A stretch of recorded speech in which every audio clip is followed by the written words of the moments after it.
Hey Steve, it's Thursday and the baby is asleep, so I am sitting as far away from her in my house as is humanly possible. So it's time for me to look inward again, thanks to your last video, and sometimes that really sucks to do. And admittedly, I do try to answer in a pretty general way for these particular responses, but believe me, I definitely find myself to be in need of going to confession. Question number one, what are the ways that I am stuck by the road, blind, and in need of getting my sight restored? That's a hard question to answer in a lot of ways, but I think that one of the most pressing things is this weird sense that I have that I can find my way around in the dark. You see, if my heart were a room and all the messes in that room were the sins that I struggle with, well, I tend to try to find my way around that room without turning on the light, which is Christ. And so I bump into stuff or I trip over things, but the degree of the mess is actually something I'm a little terrified of.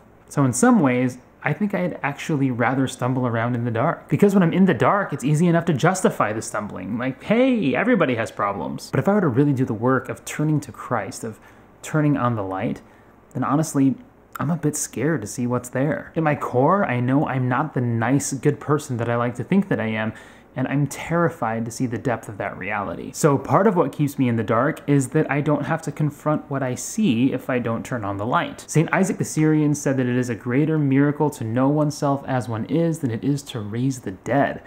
And so I guess that's the reality that I'm confronting by preferring the dark. Sometimes it's just too scary to turn on the light. Well, I guess it was the fear that I was talking about earlier. It's the same thing that's rendering me quiet. But the fear in this case isn't so much that I'm afraid of what I might see, as much as having to confront the one who already sees the mess. There's something way more scary about being exposed, about being seen. Somehow, that makes the mess in the room all the more scary. It's like when people come over to your house and you know it's a mess. There's that moment of panic where people are gonna know what a mess you are. And once they know that, then they're not gonna wanna be your friend anymore. Like if I were to cry out to the Lord, then he would see what a mess I am.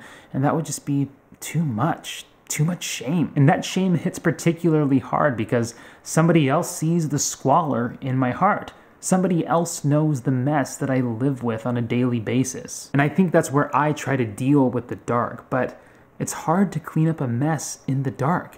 I know the only way to deal with it is to let the light of Christ in. Question 3, how can I redeem time in my life? I know I've told you this before, Steve, but I'm increasingly afraid of airplanes. Every time I'm shooting through the air at hundreds of miles per hour in a metal tube 5 miles in the sky, I suddenly become aware that this could be the last thing that I do.